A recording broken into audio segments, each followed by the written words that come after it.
اعوذ باللہ من الشیطان الرجیم بسم اللہ الرحمن الرحیم یستبشرون بنعمت من اللہ وفضل وان اللہ لا یضیع اجر المؤمنین۔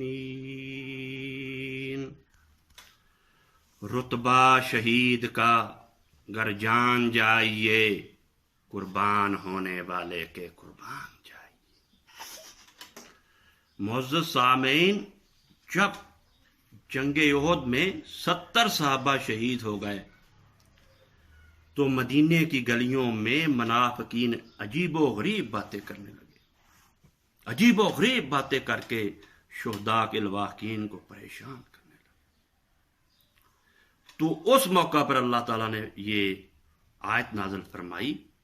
اس سے آگے پیچھے اور بھی آیات ہیں جن میں یہی مضمون ہے کہ تمہیں ان لوگوں کا کیا پتہ، ان کو تو اللہ نے اتنی نعمتیں اور اتنی برکتیں دیاں کہ جس کی وجہ سے وہ جنت میں شاداب و فرحان، وہ جنت میں بڑی مزیدار اور پر لطف زندگی گزار رہے ہیں۔ رسول اقدس صلی اللہ علیہ وسلم نے فرمایا کہ شہداء کی روحیں خوش نما انتہائی خوش شکل پرندوں میں ڈال دی جاتی ہیں، جس کی وجہ سے وہ سارا دن جنت کے باغوں میں، جنت کی لہروں میں ماہر پرواز ہوتے ہیں، اور پھر وہ آپس میں گفتگو کرتے ہیں کہ کاش ہماری اس حیات جاودانی، ہماری اس شاندار زندگی کا پتہ ہمارے پیچھے لواحقین کو بھی لگ جائے جو ہمارے عزیز و اقارب ہیں، کاش ان کو پتہ چل جائے کہ ہم کیسی عظیم الشان زندگی گزار رہے ہیں، کیسی پر لطف زندگی گزار رہے ہیں، تاکہ ان کے دل میں بھی شہادت کے لیے گدگدی پیدا ہو۔ پھر اللہ نے فرمایا کہ آپ کی یہ خواہش بھی پوری کر دی۔ ان کو بتا دیا گیا کہ آپ کس طرح کی زندگی گزار رہے ہیں، آپ کیسے خوشیاں منا رہے ہیں، ان لوگوں کو خبر کر دی گئی۔ حضرت نبی رحمت صلی اللہ علیہ وسلم ہر رتبہ پا جانے کے بعد، ہر بلندی مل جانے کے بعد، ہر رفعت مل جانے کے بعد، ہر عظمت پا جانے کے بعد بھی تڑپتے تھے کہ اے اللہ مجھے شہادت کی زندگی عطا فرما۔ بخاری مسلم نے نقل کیا ہے، والذی نفس محمد بیدہ انی اعوذ فی سبیل اللہ فاقتل ثم اغزو فاقتل ثم اغزو فاقتل۔ مجھے قسم ہے اس ذات کی جس کے قبضہ قدرت میں میری جان ہے، میرا جی چاہتا ہے کہ میں لڑوں اور شہید ہو جاؤں، پھر لڑوں پھر شہید ہوں، پھر لڑوں پھر شہید۔ یہ مقام ہے اور شہید کا۔ اسی طرح ایک حدیث میں رسول اللہ صلی اللہ علیہ وسلم نے فرمایا کہ جب قیامت ہوگی تو جنت کے دروازے پر کچھ لوگ آئیں گے خونی چوگے پہنے ہوئے، خون میں ڈوبے ہوئے، خون کے پھول بوٹے لیے، اور وہ فرشتوں سے کہیں گے ہمارے لیے جنت کے دروازے کھول دو، ہم نے جنت میں داخل ہونا۔ فرشتے کہیں گے ہم آپ کو کیسے جنت میں داخل کریں، آپ کے پاس تو ابھی حساب کا پرمٹ ہی نہیں ہے، داخلے کا پرمٹ ہی نہیں ہے، آپ کا تو حساب ہی نہیں ہوا، لیکن وہ خون میں ڈوبے ہوئے کہیں گے کہ ہمارے لیے دروازے کھول دو، ہم نے داخل ہونا۔ یہ سارا منظر جو اللہ دیکھ رہا ہوگا، اللہ کی طرف سے آواز آئے گی فرشتوں ان لوگوں کو جنت میں جانے دو، ان کے لیے جنت کے پھاٹک کھول دو، یہ وہ لوگ ہیں جنہوں نے میری محبت میں اپنے سروں کی فصل کٹا دی تھی۔ چون بگزرت نذیری خونی کفن بحشر خلق فغاں کنند کہیں داد خاکیست۔ شہید جب خون کا چوگا پہنے، خون میں ڈوبا ہوا، خونی لباس پہنے لوگوں کے درمیان سے جو گزرے گا تو قیامت کے دن ایک اور قیامت برپا ہو جائے گی، لوگوں میں شور اور ہنگامہ برپا ہو جائے گا کہ یہ فریادی کون ہے جو اس شان سے جا رہا۔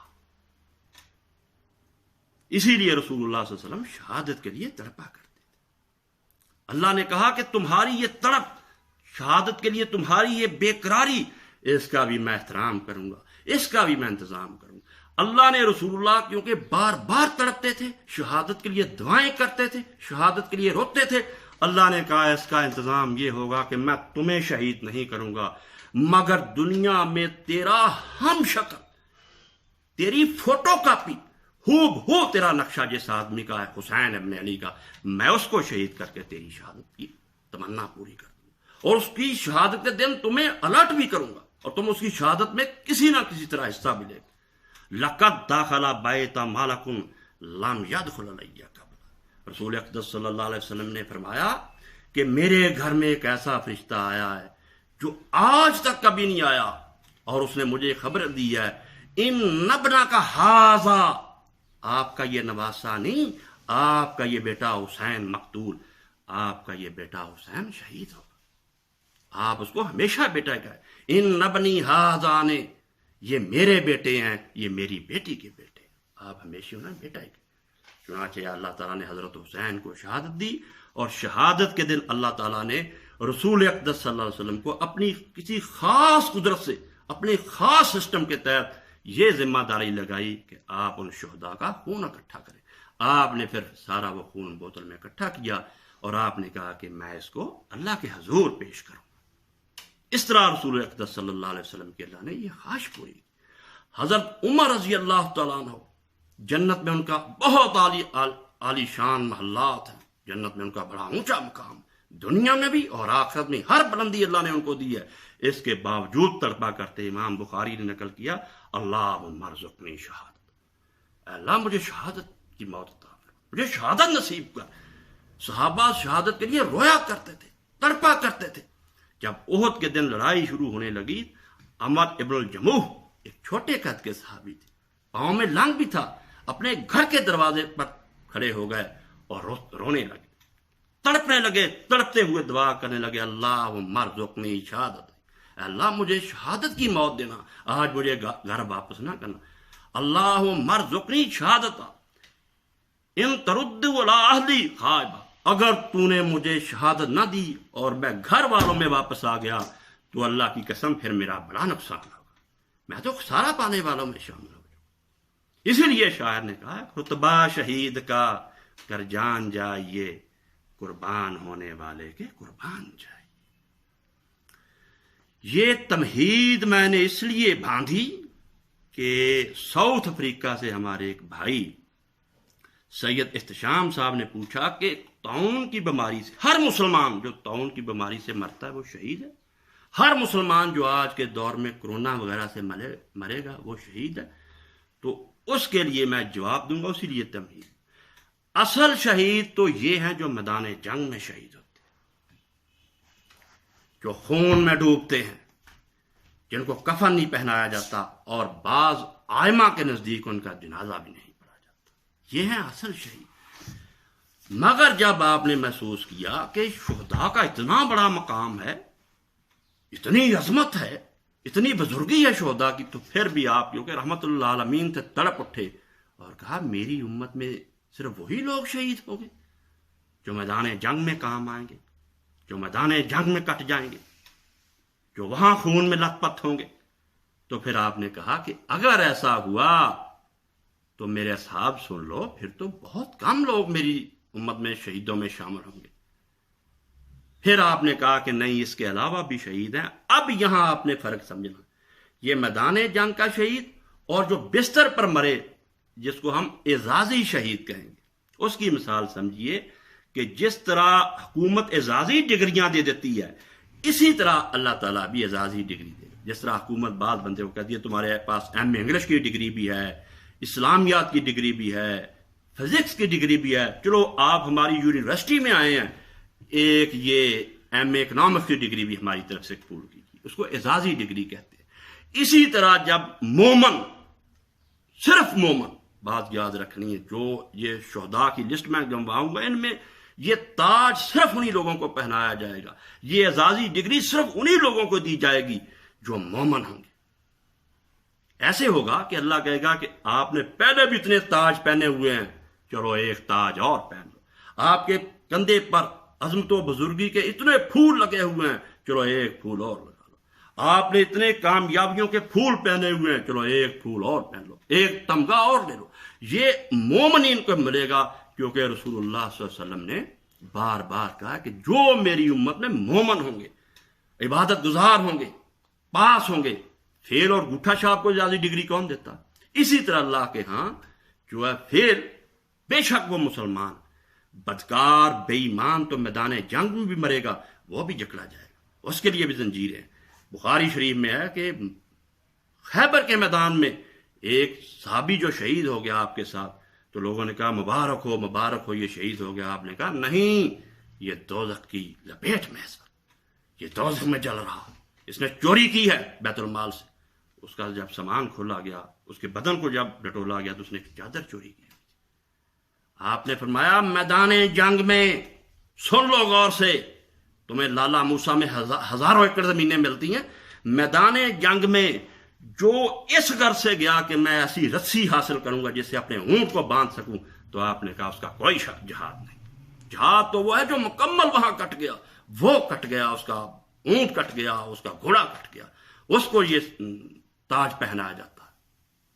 لالا موسیٰ میں ہزاروں ایکڑ ملنے والوں کو نہیں. تو اب میں لسٹ بولوں گا اعزازی شہداء کی. اعزازی شہداء اس کا لفظ میں بولوں گا، لسٹ بولوں گا، حوالے نہیں دوں گا کیونکہ بات لمبی ہو جائے گی. جس کو اس میں سے حوالے کی ضرورت ہوگی وہ بعد میں دے دیا جائے گا.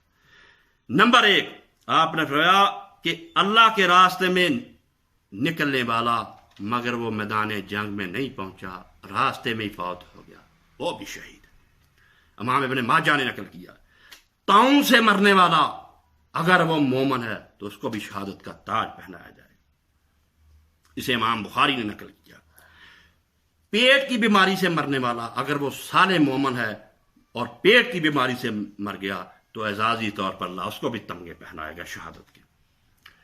نیک ہے، صالح ہے، عبادت گزار ہے، مومن ہے، ڈوب کر مر گیا تو اللہ شہادت کا تاج اس کے سر پر بھی رکھ دے گا. نیک ہے، مومن ہے، ملبے کے نیچے دب کر مر گیا وہ بھی شہید ہے. نیک ہے، مومن ہے، جل کر مر گیا اللہ اس کو بھی شہادت کی بلندی پر کھڑا کر دے گا. عورت جو دوران حمل مر گئی اللہ اس کو بھی اتنی عزت دے گا، اس کو اتنا پروٹوکول دے گا کہ اس کو بھی شہداء کی صف میں کھڑا کر دے گا. اسی طرح وہ مسلمان جو مومن ہے اس نے تکلیف کاٹی اور فالج کی حالت میں مر گیا وہ بھی شہید. وہ مومن جس نے ٹی بی کی تکلیف برداشت کی، ٹی بی کی بیماری سے مر گیا مگر تھا نیک، اللہ اس کو بھی شہادت کا چوغا پہنا دے گا. وہ مسلمان جو مومن تھا اپنے مال کی حفاظت کرتے ہوئے مر گیا وہ بھی شہید. وہ مسلمان مومن جو اپنے بچوں کی حفاظت کرتے ہوئے ڈاکو آئے بچوں کی حفاظت کرتے ہوئے مر گیا وہ بھی شہید. وہ مسلمان جو مومن ہے، پرہیزگار ہے، کہیں چوکیدار ہے، ڈاکو چور اور بدماش آئے اس کو قتل کر کے چلے گئے، اللہ نے کہا میں اس کا خون ضائع نہیں دوں گا، ان بدماشوں نے اس کے ساتھ ظلم کیا، اس کو بھی میں شہادت کا درجہ دوں گا. اس کو بھی شہادت کے وہ محلات ملیں گے جو شہیدوں کو ملتے ہیں، لیکن یہ اعزازی ڈگری ہے. پھر آپ نے فرمایا جو اپنے دین کو بچانے کی خاطر شہید ہو جائے گا، کہ لوگ کہیں گے چھوڑ دے اسلام کو، مگر وہ نہیں چھوڑے گا، لوگ اس کو قتل کر دیں گے. بے شک وہ اپنے گھر میں ہے، اپنے بیڈ روم میں ہے، اپنے کارخانے میں ہے، وہ بھی شہید. اپنی جان بچانے والا بھی شہید ہو. اور ایسا مسلمان جو کہیں جا رہا ہے خواہ مخواہ کسی ڈاکو نے کسی دشمن نے اس کو قتل کر دیا اس کو بھی شہادت کا چوغا پہنا، اس کو بھی شہادت کی بلندی نصیب. یہ لسٹ میں نے گنوا دی ہے، شمار کرا دیے آپ کو. یہ اعزازی شہداء ہیں جن کے پاس پہلے بھی بہت سی ڈگریاں ہوں گی، اللہ تعالیٰ اپنی رحمت سے برکت سے ان کو یہ ڈگریاں بھی نصیب فرما دے گا. اللہ ہمارا حامی و ناصر.